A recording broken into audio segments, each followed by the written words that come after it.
there, Cindy Weber here. The only thing you'll need for our massage today is a tennis ball. I love using tennis balls to massage. So just begin by going forward and back. Be near a wall so that you can hang on to something if you need to, or you can even do this seated in a chair. But we're here to massage out the fascia on the bottoms of our feet. Fascia is really cool, and they're really doing a lot of studies on it now. And I guess there's one strand that goes from where your toes meet the bottoms of your feet, wraps all the way up around to your forehead. And think of it kind of like saran wrap. If that gets tight somewhere on one side or the other, it's gonna like drag you down, pull you down. So make sure you're doing your feet at least a few times a week. I usually keep a tennis ball. Okay, so we're going, let me pause here. We're going forward and back, trying to get all the points on the bottom of the foot, and then go side to side.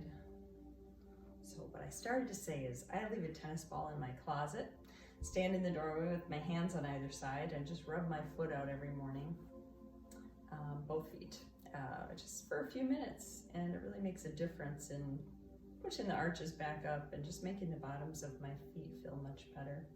There's so many pressure points on the bottoms of our feet. We really want to try and hit them all. And then if you would, just bend both legs and push your weight into the arch of your foot in one spot. Rise up, move it slightly, and do it again. So only applying as much pressure as you think you can stand, okay? I can't tell how hard you're pushing down, but please don't overdo it, all right?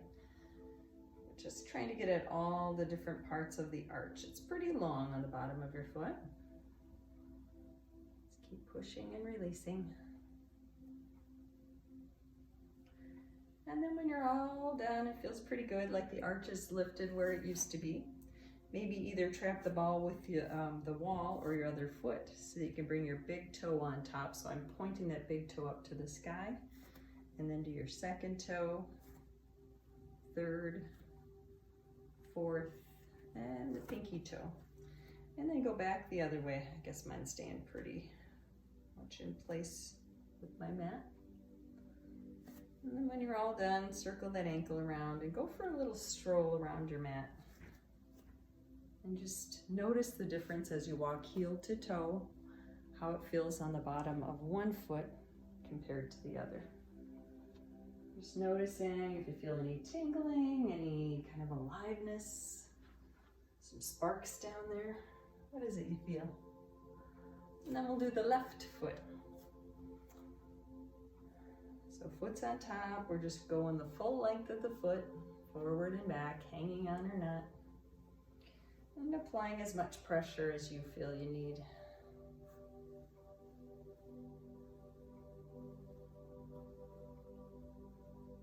Just enjoying how that feels on the bottom of your foot. So if you don't have a foam roller, at least you've got a tennis ball, right? So you can do some massaging of your body during COVID-19. Got to take a little time for self-care every day. All right, now go side to side, applying as much pressure as you can. Side to side, trying to get the full length of the foot. Do that one more time. And then think about the arch of your foot, pushing down, releasing.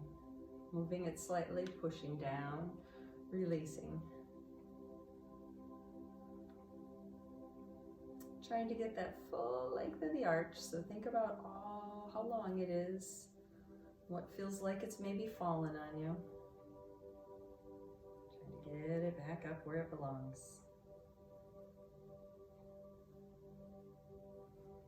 And then when you're ready, trap the ball with your other foot or against the wall and do your big toe toward the ceiling, second, third, fourth, and your pinky toe bent up. And then reverse that, okay? So we're doing pinky, second from the bottom. This little piggy. All right, until all 10 toes feel like they're stretched out. Give that a little shake if you need it. And then go for another stroll and just notice how the bottoms of your feet feel. as you're walking, heel to toe, heel to toe, heel to toe. And then as you come back, pick your tennis ball up, keeping the head above the heart if you need to. And I want you to take that ball to your shoulder. So it's on the top side of your shoulder, and I'm going to use both arms so that I can apply a little pressure. I'm just going to lean forward so you can see what I'm doing. I'm just rocking that ball forward and back, hard as I can handle it, because I know that's where I like to carry a lot of tension too. Between my low back, my belly, and my shoulders, that's where I feel it the most. Ooh, and then roll that shoulder around, just notice how it feels. And then we'll try the other shoulder. So putting as much pressure as you can stand on it. And just rocking that ball forward and back on the muscles along the top of the shoulders.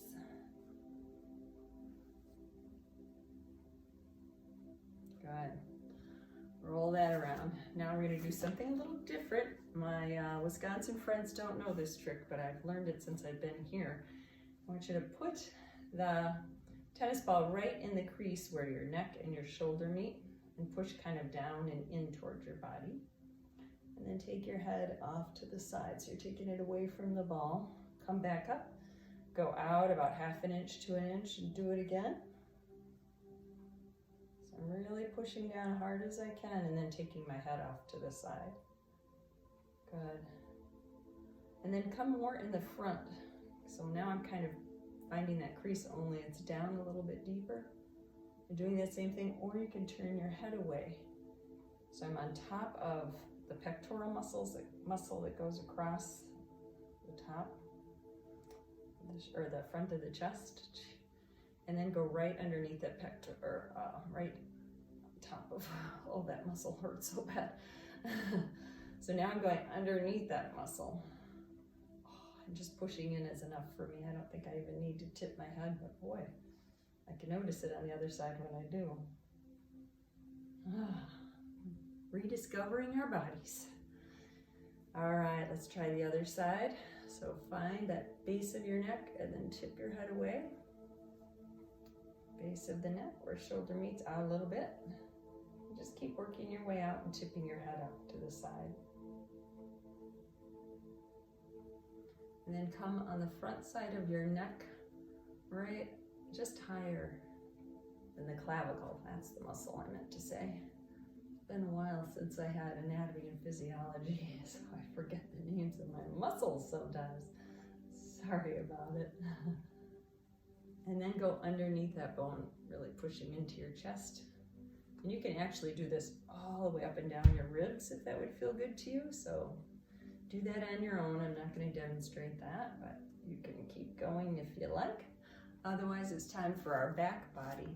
So we've got muscles that line our spine on both sides of the spinal column. So stay off of the bones. No touching the bones with the tennis ball. It's the muscles only. So I'm starting pretty high up on my back and sinking down and just rocking it up and down. Maybe a little bit side to side would feel good. And then push your bottom into the wall so you can let the ball go down about 1 inch or 2. And then take your seat away from the wall. So I'm putting as much pressure as I can on the ball back behind me. And then letting it go down a little further. Same thing.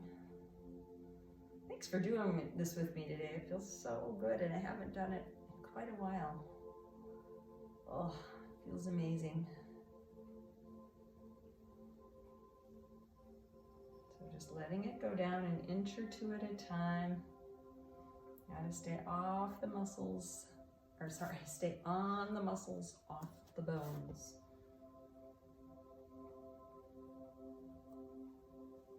And while you're doing this, be sure to breathe deeply and ask those muscles, tendons, ligaments that are holding on, this fascia, just let go, please, so I can have some relaxation in my muscles, and maybe a peaceful night's sleep tonight.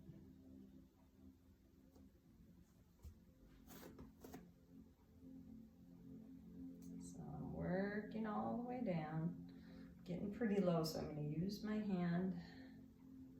Oh yeah, bottom of the rib cage always gets me.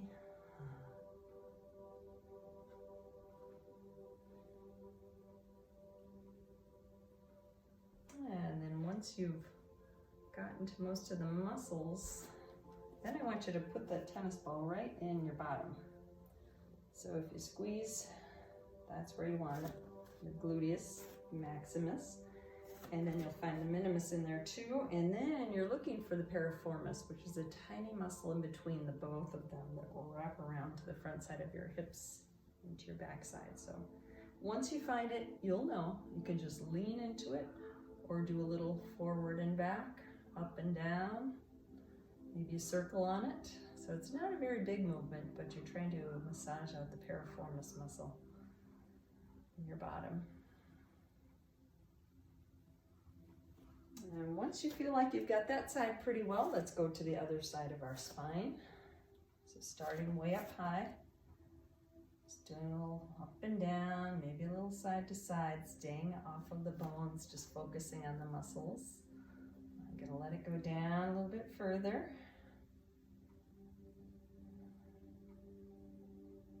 I hope you're not going too stir crazy at home. This is really different for all of us, isn't it? I never thought I would do, well, I thought I'd do videos someday, but I didn't think I'd do so many. So thank you for joining me. And if you've subscribed to my channel, I appreciate you. And I'll keep putting one video out every day because I know how important it is to stay healthy during this time. We want to stay healthy in our body and in our mind, and that's why I do meditations as well.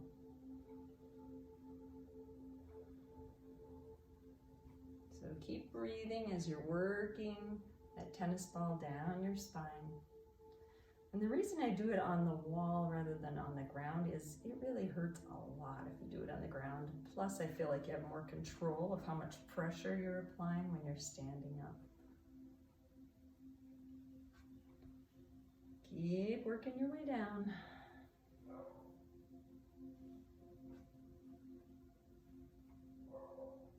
Sometimes when you get into that low back where you have the curve, a little bit of side to side feels good at releasing any tension in there.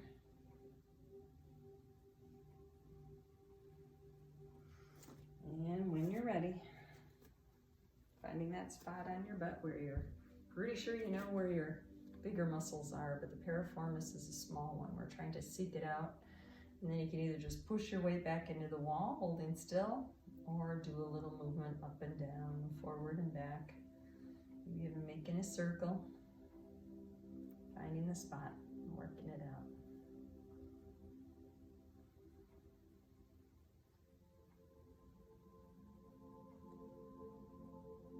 And then once you feel like you've got the piriformis pretty well, just check in with yourself. Noticing how you feel along your spine, shoulders. I feel a whole lot more freedom than when we began. Thanks for joining me today. My heart to yours. Namaste.